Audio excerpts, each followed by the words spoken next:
So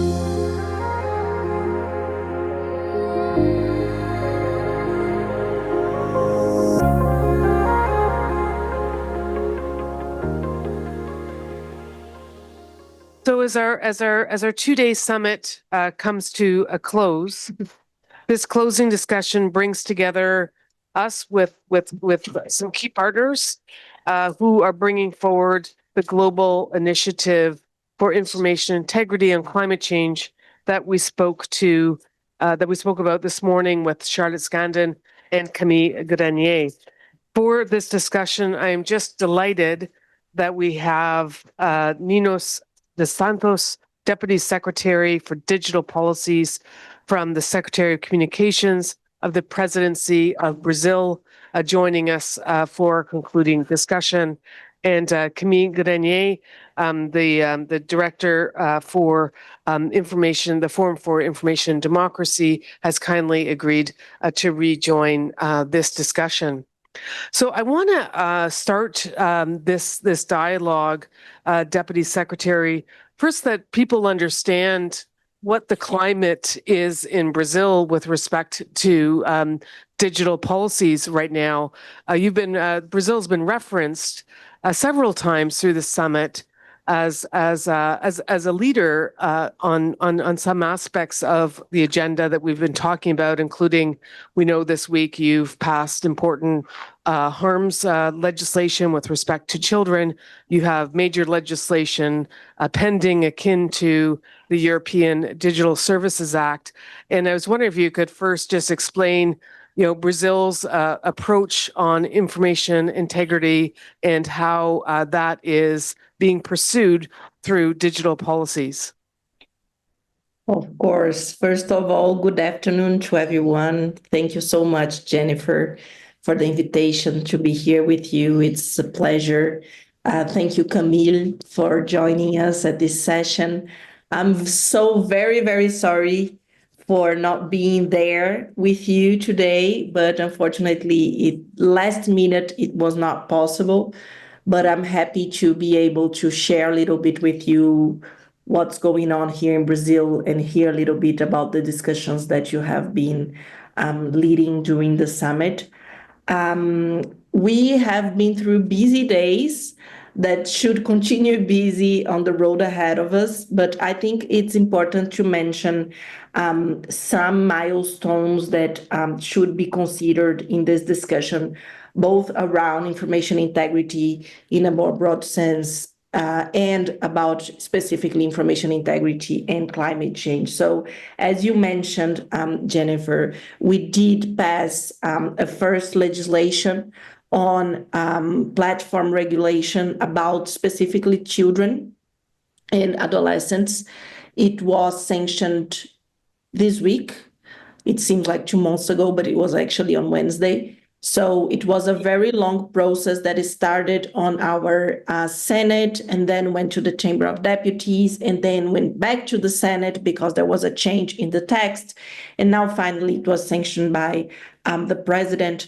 And it has very important measures towards the platforms, including obligations of transparency, including obligations of limiting advertisement to children and adolescents in certain cases, including parenting responsibilities, parenting tools to enable parents to have more control and to accompany the use of these digital platforms of their children. So we are very happy that we did make this step. And also, of course, because it's focused on children and adolescents, it's very important. It's a very vulnerable public, but also because the opportunity of passing this law also opened a door of opportunity to do other things. So I would mention that one of the most important things that we did at this moment was to create an agency that will be responsible for digital issues in Brazil. So we already had a national body that was responsible for data protection, and now it was transformed in an official agency it gained capabilities, it gained a different career, and it will be responsible for regulating what is on the law about children and adolescents, and possibly on other laws that will go through in the future. So that is a very important, in terms of institutional structure, that is a very important change that happened this week, along with this law about children and adolescents. And another thing I would mention is also that the government has sent to Congress a bill about digital markets. So that's also a very important bill to regulate digital markets, market concentration on digital businesses. So we think that it's a very important issue, and it will now be treated by Congress, departing from a proposal from the government. And we also have, at this point, the AI bill, which is already in Congress. So I think that's another one. We are going through public hearings about this bill. It has gone through the Senate. It's now in the Chamber of Deputies, but we are very invested in making it move forward, and we're hoping that maybe we can have it approved before the end of the year. So in terms of legislation, I think that's a little bit it. But I would also mention that the regulatory part is only one of the fronts that we are working on. We also have been working very hard to make the topic of information integrity a more known topic and more integrated to different layers of government and to people's daily lives, so that people understand what is that, why is it important, how can I contribute to that, or how can I identify any problems regarding information integrity. So we have been working on a national network with the different states in Brazil, so that they develop their different units of information integrity. And regarding specifically information integrity and climate change, we also developed a national network with more than 110 civil society organizations that are devoted specifically to research, journalism, communication strategies, or advocacy related to information integrity and climate change. So we think that other than this regulatory effort, there's also this effort of making the discussion about information integrity go down until, the real lives of people, so that we can be better appropriated of this concept. And of course, on the other side, there's all the international arena, where Brazil has been very active on helping to push forward the idea of information integrity. We just have a new document released by the UN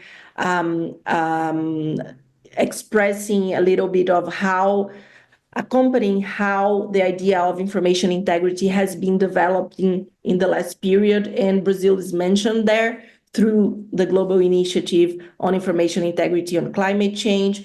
We also have brought this topic to the BRICS that happened here in Brazil this year. We had a statement about AI, talking about information integrity.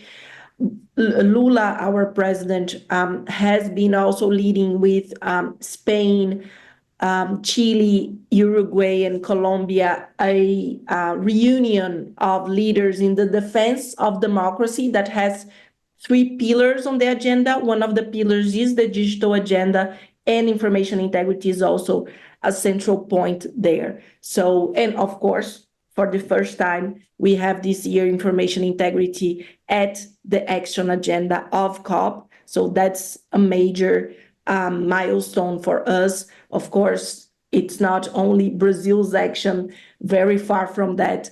It's Brazil with other countries, with the UN, with UNESCO, with our partners from international and national civil society. But we are very happy to see that this topic is moving forward. But the challenges ahead of us are major, so we need to keep moving, that's for sure. Well, that's an incredible agenda, right from the local level through regional, through the BRICS, through the international agenda, and the work that you're doing with the United Nations. I just want to go back to Brazil for a moment and what you're doing domestically. First of all, congratulations on the legislation you've gotten through, the important governance changes, and the two other pieces of legislation that are pending. You mentioned that there's quite a bit of work within Brazil to advance information integrity, including through the local governance. And I just wonder if you could explain for us why information integrity has emerged to be so important in Brazil at this time, and what promoting this agenda signifies for you, and how you regard this as important for your own national interest. That's a very interesting question, Jennifer, including because at the beginning of the discussion about information integrity, I was one of those researchers that was very critical to this idea, not of the idea itself, but I was from the beginning thinking that we needed to shape the discussion around information integrity to really give it a meaning that could be that could lead us to real change. It should not be a concept that was only brought from other countries or from international organizations, and that didn't have a concrete meaning in real lives of people and on specific realities. So I think that what we did here in Brazil was first understanding that having a quality information ecosystem is key to democracy. So I think that's the main discussion that led us to information integrity. So, you probably know that we had an attempt of coup d'etat in the beginning of 2023 after Lula's election. So we had the episode of January 8th that was the main milestone of that, but we had a long process before that and now a process after that. We have a very recent attempt of undermining our democracy, our electoral system, and everything. So I think that made it clear for us that all the issues around the information ecosystem were key to our democracy. And we also understood from the beginning that fighting disinformation was only one part of the problem. We could not treat disinformation as an isolated issue, nor as an issue that was devoted to specific contents online. We needed to have a broader look. We needed to have a structural look at the information ecosystem, and we needed to treat together the fight against disinformation, the need for regulatory systems, the need for media literacy, the need for sustainability of journalism. So there are a lot of issues that go together when we're talking about guaranteeing that citizens receive good information so they can make good decisions on their daily lives, not only political decisions, any decisions that they have to make to exercise their citizenship. So I think it's from that scenario, that the discussion about information integrity, when it arrives, when it emerges from the international landscape, Brazil rapidly sees it as an opportunity to respond to all these needs. So that's why first the federal government became very engaged in this agenda. And I think the Brazilian presidency at the G20 was very key to the Brazil's positioning about this issue. And then we started to work on the regional level inside the country, also because the states were demanding us for that. So they saw that the federal government was talking about that.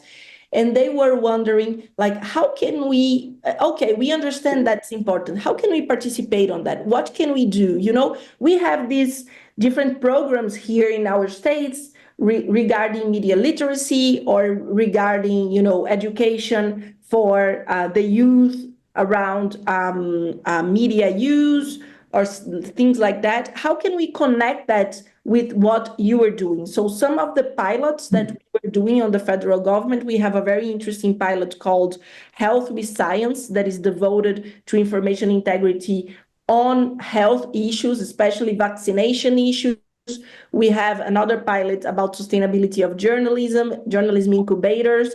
So we started to partner with local governments to make these pilots also work locally or regionally. And I think we are still starting to do that, but we are very happy to be able to connect that with different layers of government, because we understand the federal government has a leadership on the issue, and that is important for national and international arena. But if we don't arrive to those that are responsible for the closer relationship with people, we cannot give the strength that we need to this idea, to this concept, and to make it a concrete action and lead to real change.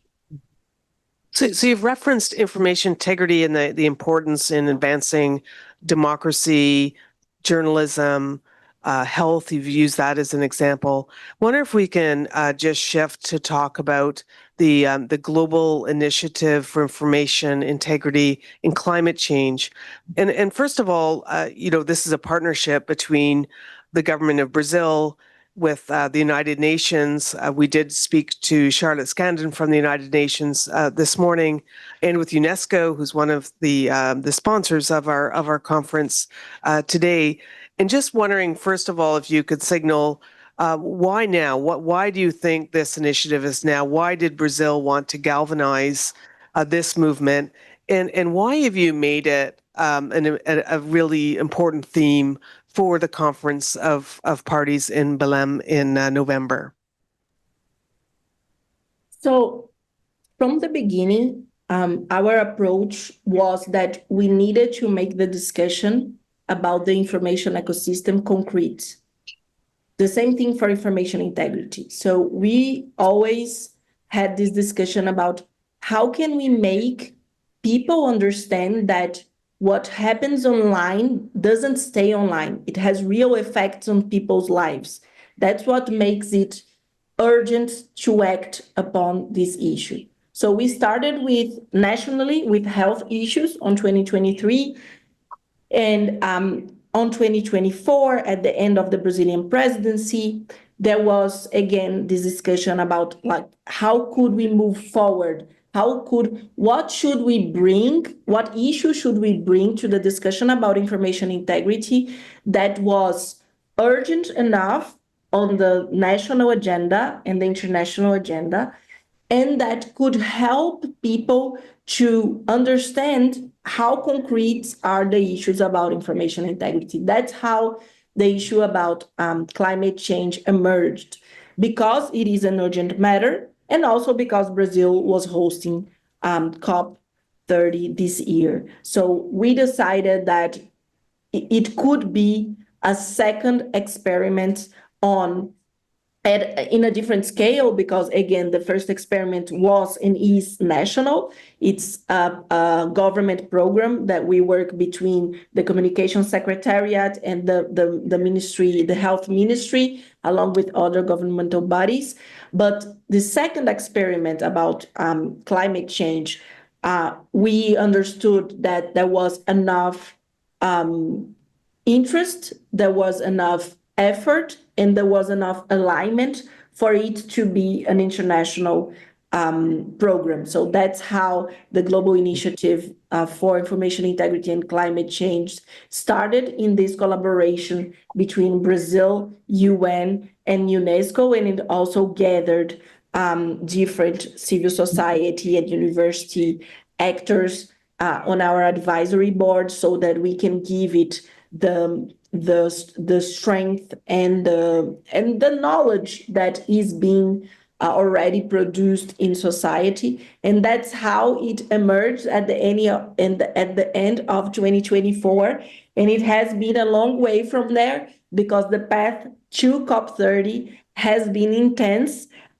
We have at the same time been structuring our initiative with its different activities, with the fund that is hosted by UNESCO, with the decisions taken by the steering committee. And at the same time, we have been following the different paths of action that have been proposed by COP. So it has been really intense these last few months. And I do want to bring Camille into this discussion as well, but I wonder first if you could just frame, how would you define success in terms of the global initiative on information integrity? And I understand the Conference of Parties in Belém is a benchmark. It's an inflection point that this movement is meant to be sort of more sustainable than that. But what is it that you would specifically like to accomplish, and how can practitioners here and academics and activists who are at our summit contribute to that success?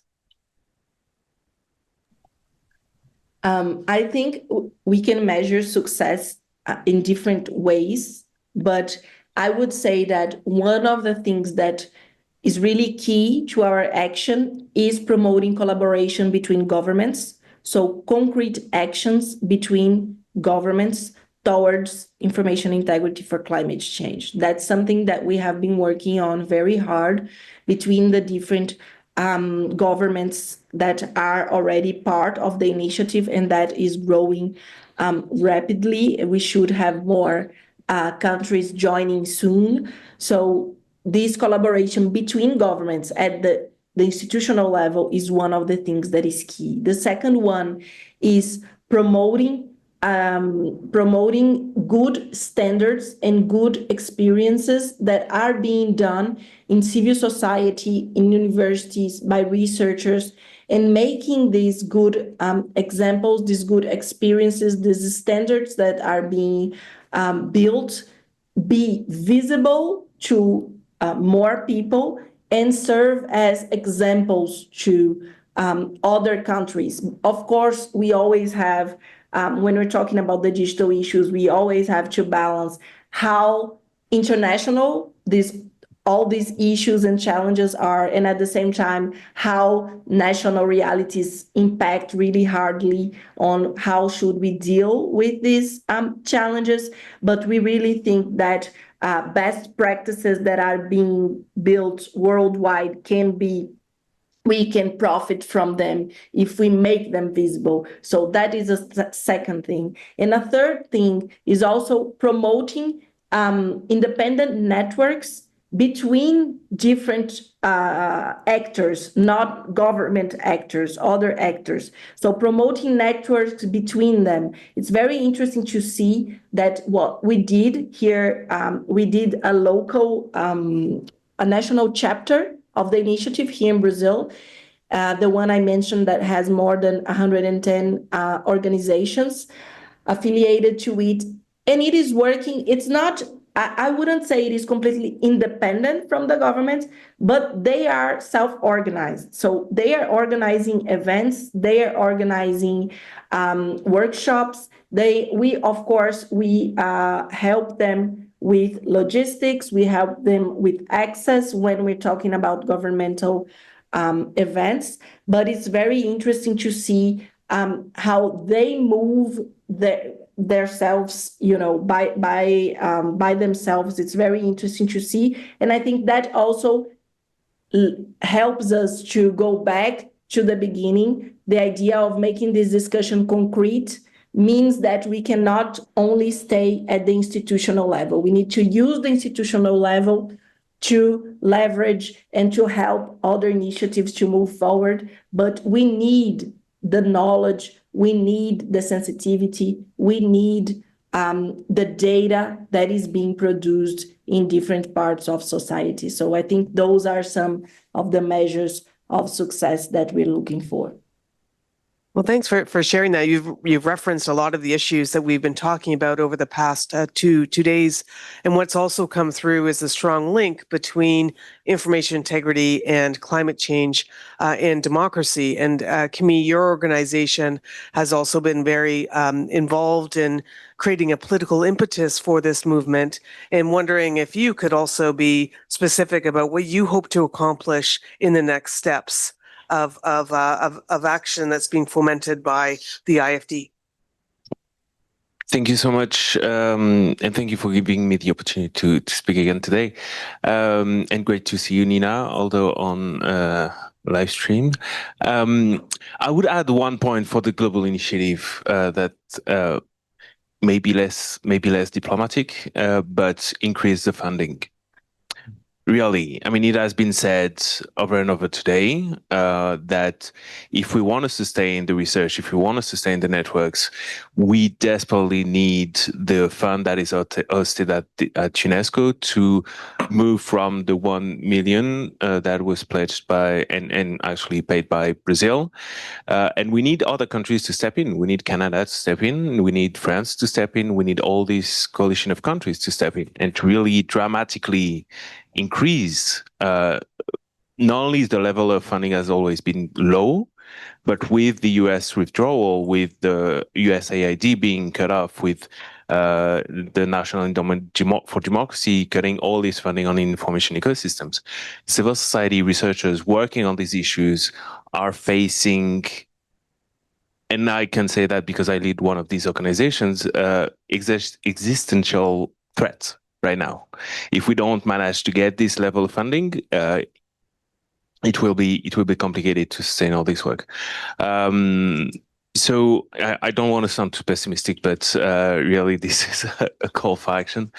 And then, I mean, moving forward for us is what I think I touched upon a little bit this morning is around strengthening this coalition and the different coalitions and better articulate the different international initiatives that we have. We have the UN, we have UNESCO, which is doing a lot of work. We also have the OECD. We have a bunch of international organizations. Actually, basically all international organizations have launched initiatives on information integrity. And so I feel that we are at the moment getting back to that funding crisis that we're facing, that where we also need to rationalize and better align our objectives, avoid duplication, which we have seen in this field over the past few years. And we want strengthen this coalition and also bring, again, sorry, I'm getting back to that, but this funding. And this is part of the objectives that we will have in October during the Paris Peace Forum with this international conference. Well, there will be, we hope, important pledges on both political declaration, political will, and funding mechanism. Well, thank you very much. I would like to just open up to participants to pose any questions to Deputy Secretary de Los Santos or to Camille Grenier about the road ahead, including on the global initiative on information integrity. Any questions? Or about what Brazil is doing? Yes, please, Alex. Could we have a microphone over?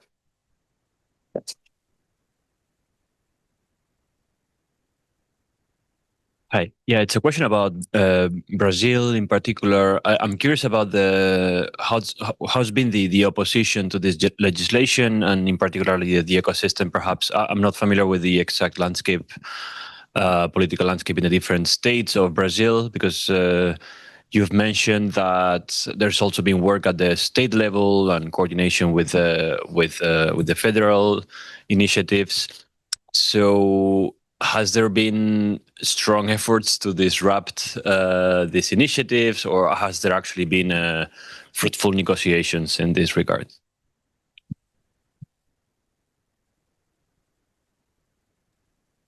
Can I answer, Jennifer? Yes, please go ahead. Okay. Thank you, Alex. So Specifically regarding the children and adolescents bill, there has been a little less opposition because all the issues related to children and adolescents, families are more, let's say, are less polarized than the other ones. So that's what actually helped us to make this legislation pass, because there was a little bit less opposition from the far right. There was actually some sympathy from them. And of course, for the platforms, once they saw that it was probable that something was going to move forward in terms of regulation, they thought that it was more interesting for them to have a specific regulation about children and adolescents than to have something broader. So that's a little bit of the negotiation that went through during this bill. So it had a little bit of opposition. There were some points that were controversial, but at the end it passed. And of course, there was a very important moment that helped the bill to pass, which was a video of an influencer, not related to the government, not related to any political party, not related to any social movement, an influencer that did a video, a 50-minute video. So it's not a TikTok 1 minute, 50 seconds video. It's a 50 minutes video on YouTube talking about how the threats that children were suffering online, different kinds of threats, and it went viral at a weekend. So this was on a Saturday. On Monday, the video had been seen by 15 million people. On Wednesday, the project has had its urgency being voted at the Chamber of Deputies. So, of course, it was not the video that made the legislation exist or pass, because the legislation was already there. It had already been gone through the Senate. We already had a lot of discussions. We already had different texts in hand to be negotiated. There was, all the terrain was prepared for it. But we have these very difficult to predict things that happen, and that was really important to get the project to pass. So that, and I'm mentioning that not only as an anecdote, but also to say that it also made it very difficult for the opposition to move in this scenario where the topic was very high on public agenda, with very high support on social media and also traditional media. So I think that's a little bit of the context behind the approval of this bill. But in general, like AI bill, digital markets bill, the digital services bill, if we send it, they in general are facing a lot of opposition all the time from the digital platforms and from the far right. So that's the usual context. Well, as Canada may be gearing up its own efforts, we hope we'll be watching that space very closely. We have one last question from Andrew. Yeah, hi, Nina. It's Andrew Heffernan here. Thank you so much for coming. We really appreciate it, and for all the great work that Brazil is doing on this front.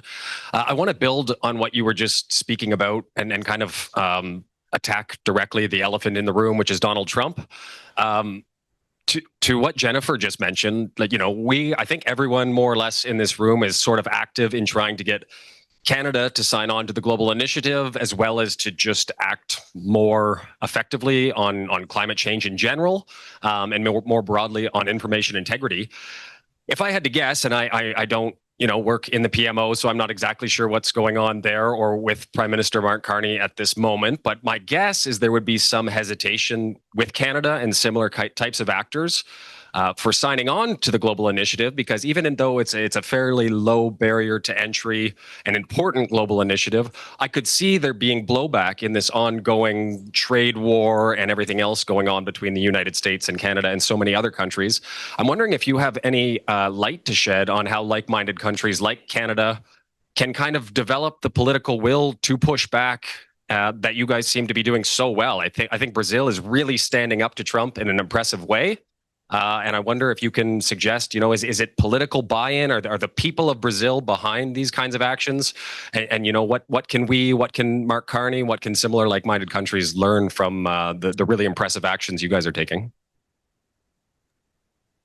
Small question there. Thank you, Andrew. And it's good to know that people are seeing Brazil in that position right now. Of course, when we are looking from the inside, I think we have this feeling and this sensation that we are working at a very difficult equilibrium of how to face this geopolitical situation. But I think it's not so clear because there are very huge discussions. It's not an easy situation. It's not easy to make decisions on what should move forward or not, what are the harms that we are able to face or not, because we're talking about the biggest economy in the world. Okay, we can have different solutions in terms of monetary solutions, in terms of opening new markets, in terms of establishing relationships with other countries and everything, but it's still the hugest economy. So it's not easy, nor in terms of in economical terms or in public opinion terms. So it's very, very difficult. I think I would say that one element that is key, that was key to us from the beginning and is still key, is the position of the president. So from the beginning, Lula said, I will not move on Brazilian sovereignty. We will not move on anything that is related to rulings from Brazilian courts. We will not move on anything related to digital platforms. We will not move on anything that is related to specifically, there's one thing specifically that is the PIX. I don't know if that has been explained to you. I will try to put it in a few words, but PIX, PIX, is a payment system developed by the Central Bank of Brazil. That is a payment system that is very simple, direct. Everybody uses it in Brazil. So if you go to a store, you can pay by Pix, or if you, park your car at a street and there is someone demanding for little money there, he or she probably has a Pix. So it augmented the bancarization of people, and it's free. It's completely free. It has no taxes. And what happened is that it is substituting the payments by credit card and by debit card. So Visa, MasterCard, and all these mostly American companies are losing a lot of space because instead of paying with a card that has taxes, people pay by Pix. So that's just to explain the three pillars of sovereignty that were designed from the beginning by Lula. And at the same time, we had the president saying, we will not move on our sovereignty. And we had the vice president, who is also our Ministry of Development and Commerce, saying, we will negotiate everything that we can. So we will not move on our sovereignty, but we will do all the efforts that we can to negotiate everything that can be negotiated, which was at the beginning something that we looked at and said, why are we doing that? Because they don't want to negotiate. It's actually a political move to do whatever they want. They don't really want to sit at the table and negotiate. But at the end, having these two leading positions, and of course, I'm talking about two people that are two important leaders in Brazil, but of course, that went down all the different ministries and all the technical staff and all the meetings that we were doing. That was very important for us to both explain to the Brazilian public that the government was, at the one hand, saying that we need to be, we need to defend our sovereignty. We need to be proud to be Brazilians, but we will negotiate whatever we can to protect the Brazilian citizens.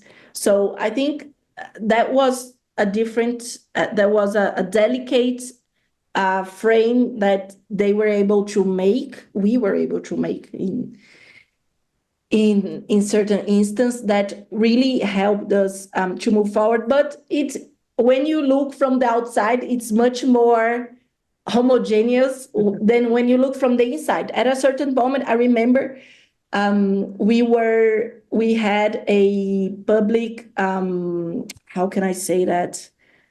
Public consultation on racism online that was supposed to be launched, I don't know, maybe 45 days ago or something like that. Like the week after the taxes from the US were announced. And I was like, should we not announce that? Like, it's something very small, like very specific. It's a public consultation, but at the same time, it's about racism online. So we're talking about racism on digital platforms. So it's so sensitive. And I didn't know what to do. And we had a lot of discussion about something that 15 days before would have been a general consensus. And 15 days after, it was again a general consensus, and it was launched, and it's online, and it's happening. So just to say that the process, when you look from the outside, it seems more homogeneous and easier than when you're the inside. So I completely understand what you're going through, and I hope you find a way to move forward on that, because Yeah, good luck, Andrew. Well, thank you so much, Deputy Secretary Santos, for sharing those observations, your own experience, your advice moving forward. We'll certainly be very much watching your space on what you're doing on digital policies. It's you've become a global leader in that space, along with Europe, and hoping that will also urge Canada to be doing more on that as well. And with respect to the Conference of Parties, these Conference of Parties are not easy. Brazil, of course, was the architect of the COP from the Earth Summit in 1992. It's part of your tradition, part of what you have offered in terms of global cooperation. These issues have become more divisive over time. So we wish you all the luck in the world, every success coming out of that COP, and in particular, on this initiative for information integrity, which is a new dimension. We feel it's very important. We feel it's essential to make sure that the public has an evidence-based understanding of the climate crisis and the need for solutions. Thank you so much with everything going on in Brazil, for making yourself available for this dialogue. Please join me in thanking the Deputy Secretary. Thank you. Thank you for having me. And congratulations for the summit. And also, Camille Grenier, thank you for joining us again to bookend this discussion. And that concludes our two-day summit on climate disinformation. I'm not going to try to summarize the summit, so don't worry. But we are going to reflect hard on how we project the outcomes of the summit. We never wanted this to be an event and then we turn the page. We want it to have meaning. We want it to be able to influence the global initiative. We want it to be able to influence climate action policies, both in Canada, and I mean that from the local level all the way through to the national level within our own country, but also globally as we prepare the track for Belém and beyond. I appreciate very much all the work of the practitioners, activists, government leaders, civil society leaders in bringing forward your models, your practices, your views, and sharing them within this forum in an honest and authentic way. I think we've come out with, elements that for a playbook that can be helpful as we advance the agenda on information integrity and climate change. Above all, these summits don't happen in a vacuum. We've been preparing this for 11 months. It's hard to believe it's been that long, but I do want to thank so much my own team at the Information Integrity Lab, in particular Nicholas Rutherford. Please come forward, Nico. Nico has been a real architect of this program, and also in establishing and fomenting this coalition, which we hope will continue forward. Also, Sonia Obradovich Ward, who's been responsible for our logistics. Hopefully, she's here. She's probably still running around. Zara El Haj, who's been the leader of our volunteers. Volunteers from the University of Ottawa in the blue shirts.